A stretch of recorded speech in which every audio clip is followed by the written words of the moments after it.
have been discussing about the DSC Core 18 paper prescribed by NAP, introduced in the University of Delhi for 6th semester, this new paper on epistemology. Today we continue with our topic on the various sources of knowledge. We had discussed about some of the sources of knowledge in our previous lecture. We can continue with few more today. To begin with, we will be delving into idealism in epistemology as one of the sources of knowledge. Now, what is this idealism?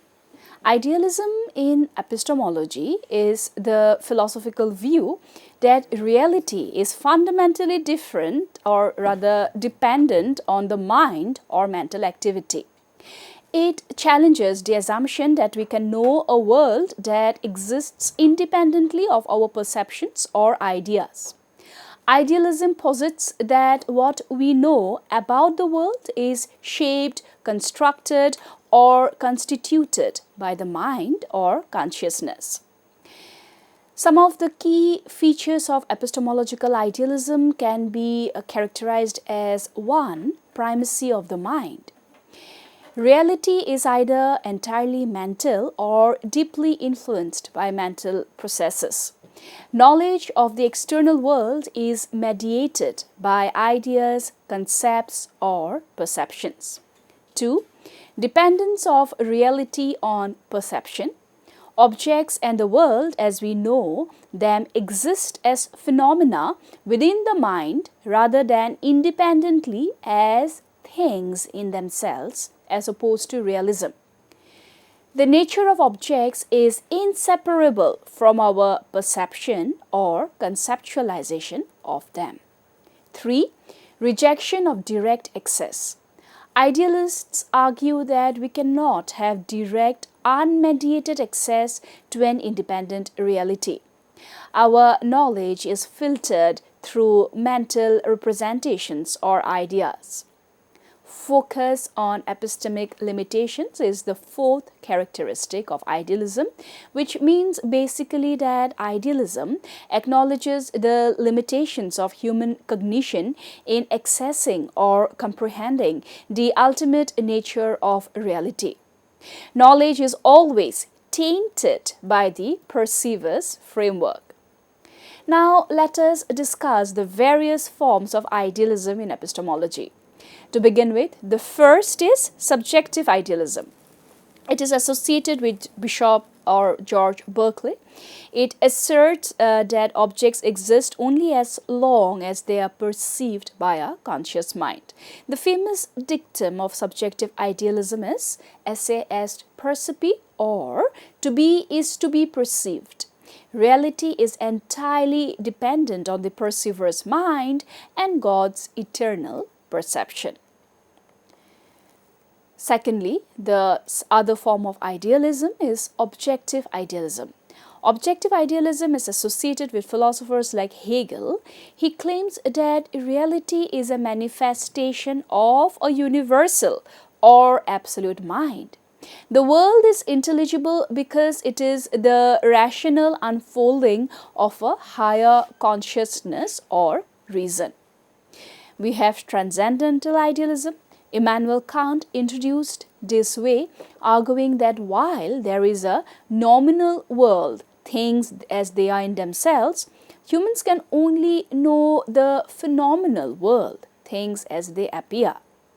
Our knowledge of the world is shaped by the innate structures of the mind, that is, space, time, causality. Now, idealism's implications for knowledge, if we are to dissect it, we see that for them, reality is mental. What we know about reality is confined to mental constructs or representations. Second, critique of realism. Realism posits that an external independent reality exists. Idealism critiques this by emphasizing the role of the mind in constructing knowledge. Skepticism of objective knowledge. Since knowledge is mediated through mental faculties, it cannot claim direct correspondence with an independent world. Now, if we are to discuss the distinctions between idealism versus realism, and let me just give a gentle reminder here, we had already done the lecture on realism as one of the sources of knowledge in epistemology in our previous lectures. So, the distinction between idealism versus realism under the aspect of nature of reality is idealism is dependent on the mind or consciousness, indirect through and realism on the other hand exists independently of the mind or perception. The knowledge access is indirect through mental constructs or ideas. Knowledge access under realism is direct, perceiving objects as they are. Epistemological focus in idealism is that limits of perception and cognition are there. In realism, the trust in the correspondence between perception and reality. So, there are, however, certain criticisms of idealism. Let us focus on those now. The first criticism is solipsism. Solipsism. Idealism risks collapsing into solipsism, the view that only one's own mind is certain to exist. Objective reality is the other criticism. Critics argue that the persistence of objects when not perceived, example, a tree falling in a forest, suggests an external independent reality. Third, overemphasize on cognition. Idealism may undervalue the material or physical aspects of existence. So, epistemologically, idealism reshapes the debate about what and how we can know by focusing on the active role of the mind. It emphasizes the constructed and mediated nature of reality, challenging the assumption of direct, unmediated knowledge of the world. So, we had seen that idealism is a philosophical perspective, emphasizing the primacy of ideas, consciousness, or the mind in understanding and constructing reality. In the context of sources of knowledge, idealism identifies several key contributors to how knowledge is acquired. The first is intuition. Idealists argue that intuition is a vital source of knowledge, particularly for grasping universal truths and abstract concepts. Intuition goes beyond sensory perception and logical reasoning, providing direct insight into the nature of reality or moral truths. For example, Plato's concept of the forms as perfect, eternal ideas that are apprehended through intellectual intuition. Second is reason. Reason is central in idealism as it allows individuals to analyze and synthesize ideas.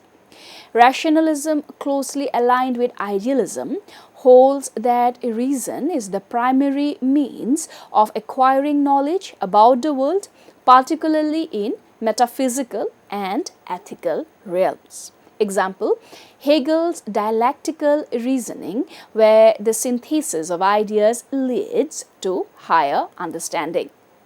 Innate ideas. Many idealists, particularly in the rationalist tradition, argue that humans are born with certain inherent ideas or structures of thought. These innate ideas provide a foundation for understanding concepts that cannot be derived from sensory experience alone. Example, Descartes' idea of God as an innate concept. Experience and reflection. While sensory experience may not be the ultimate source of knowledge in idealism, reflection upon experience is critical for understanding the relationship between ideas and reality. Reflection allows the mind to order, interpret, and give meaning to sensory data in light of higher truths. Creative imagination. Imagination plays a key role in idealism as it enables individuals to conceive abstract ideas and possibilities beyond immediate perception. Example, Kant's idea of the productive imagination mediating between sensory input and the categories of understanding. Moral and aesthetic insight. Moral and aesthetic experiences are considered profound sources of knowledge in idealism. They reveal values and truths about human nature and the universe that are inaccessible through empirical means. For example, Schopenhauer's belief in art and music as pathways to understanding the will behind phenomena. Divine revelation or spiritual insight. For some forms of idealism, particularly in religious traditions, knowledge is also derived from spiritual experiences or divine revelation. This form of insight transcends human reason and perception, connecting the individual to ultimate reality. So, idealism's emphasis on these sources highlights its focus on the mind, reason, and universal truths as foundational to understanding and constructing knowledge. So, going ahead, now that we have discussed idealism as one of the sources of knowledge, we must understand that there are other equally important sources of knowledge too. To continue our discussion now, we have the a priori and empirical sources of knowledge. Knowledge can be broadly categorized into a priori, which is independent of experience, and empirical or a posteriori, dependent on experience knowledge. Both play vital roles in epistemology, and their interdependence is a critical area of philosophical exploration. What is a priori knowledge? Let's get started with the basics. Definition. Knowledge that is independent of sensory experience. It is often derived from reasoning or logic and is considered universally and necessarily true. Features. First, non-empirical. It does not rely on observation or experimentation. Necessity. It is true in all possible worlds, example, mathematical truths. Universality. It holds regardless of individual or cultural differences. Examples, logical truths, all bachelors are unmarried, or mathematical truths, 2 plus 2 is 4, or ethical principles in some views, do unto others as you would have them do unto you. Second is empirical knowledge. Definition. Knowledge gained through sensory experience, observation, and experimentation. Features. 1. Relies on experience. Observations of the natural world inform it. Contingency. True only in specific contexts or under specific conditions. Subject to revision. New evidence can change empirical conclusions. Examples, scientific facts.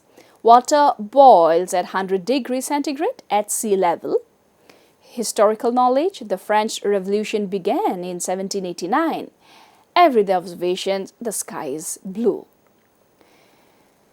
Now let's see the interdependence or the connection, or rather the relationship between these two sources of knowledge, which is a priori and a posteriori or empirical knowledge. While distinct, a priori and empirical knowledge are often interdependent.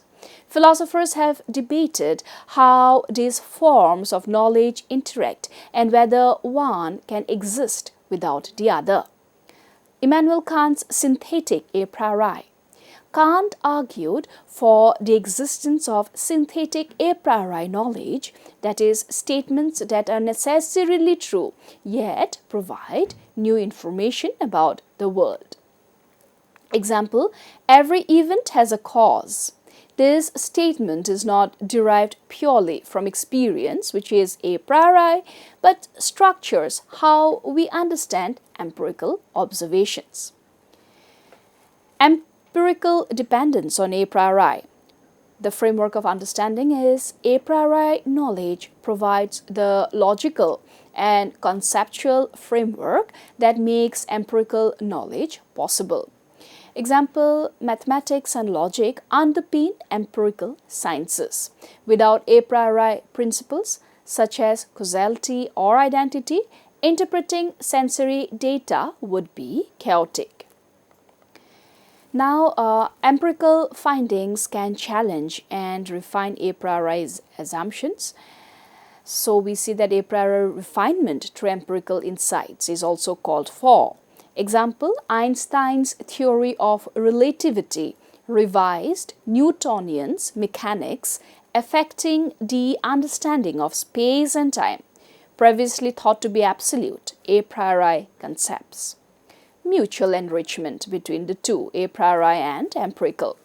Empirical data often inspires new a priori theories or the discovery of latent logical relationships. Example, observations of celestial mechanics, empirical, influenced the development of mathematical astronomy, a priori. Philosophical positions on the relationship.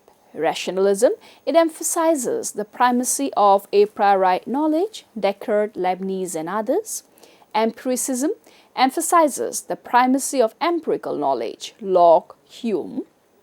Critical philosophy, Kant, argues for their interdependence with a priori knowledge shaping the interpretation of empirical experience. Modern implications, science. The scientific method relies on both a priori reasoning, that is, formulating hypotheses, logical structures, and empirical verifications, that is, experiments, observations, and so on. Ethics and law. It combines universal principles, a priori, with context-specific applications, empirical. Now, we see that a priori and empirical knowledge are distinct, yet deeply intertwined. A priori knowledge provides the foundation and structure for understanding, while empirical knowledge enriches and tests these foundational principles. Together, they form a dynamic interplay that derives the advancement of knowledge across disciplines. The philosophical connection between idealism and a priori knowledge and empirical knowledge is also interesting, and it lies in how idealism conceptualizes reality, the role of the mind in shaping it, and the sources through which knowledge is attained. Idealist philosophers often bridge the gap between a priori and a posteriori by emphasizing the mind's active role in constructing and interpreting experience. Remember, the various sources of knowledge that we have been discussing so far have been realism, idealism, a priori knowledge, and now empirical knowledge. The role of the mind in idealism. Reality as mind-dependent. Idealism posits that reality is fundamentally mental, conceptual, or spiritual. What we perceive as the external world is shaped by the mind. In Berkeley's subjective idealism, objects only exist as perceptions in the mind. Knowledge of them is shaped by mental activity. Knowledge construction. Idealists argue that the mind actively organizes sensory experiences rather than passively receiving them, making a priori knowledge central to understanding reality. Now let's see the connection between idealism and a priori knowledge. Idealism often aligns closely with a priori knowledge as both emphasizes the centrality of reason, intuition, and universal truths that exist independently of experience.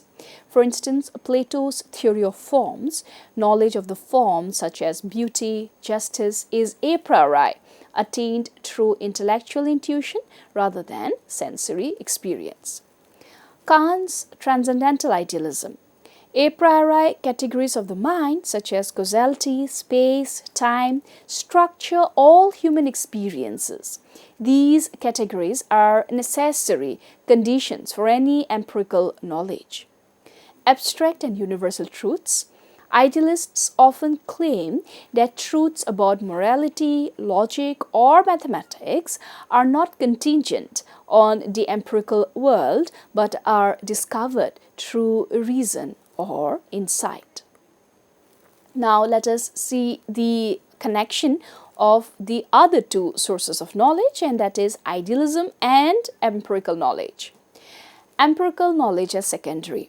In many forms of idealism, empirical knowledge is seen as derivative or secondary, dependent on the mental frameworks provided by a priori structures.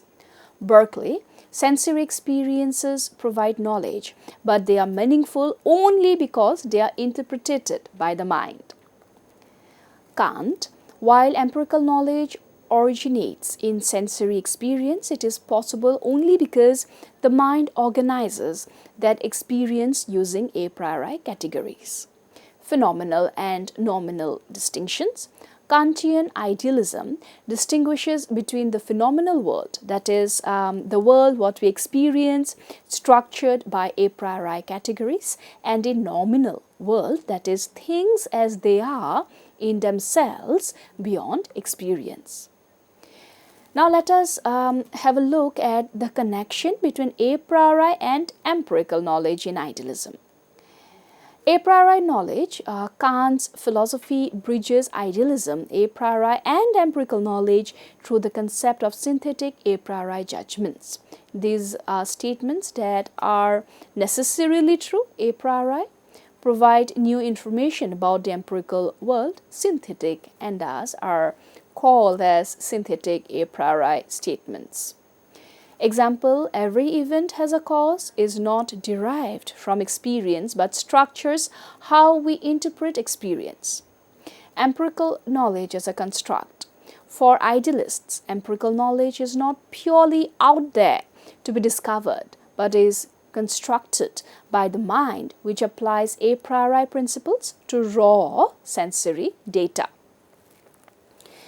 Now, let us discuss some of the critiques and expansions. Empirical idealism. Philosophers like Hegel argue that a priori truths evolve historically through the dialectical processes. These challenges static notions of a priori knowledge, incorporating empirical development into idealist frameworks. Modern views. Phenomenology, for example, Husserl and post-Kantian idealists explore how subjective experience, empirical, and inherent mental structures a priori co-create knowledge. So, if we are to discuss the summary of the connection, we would see that idealism sees the mind as the central agent in constructing knowledge. A priori knowledge provides the necessary structures for interpreting reality, example, causality, time. Empirical knowledge arises when the mind applies these structures to sensory experience. Their interdependence reflects idealism's emphasis on the inseparability of the knower and the known, bringing abstract reasoning and lived experiences.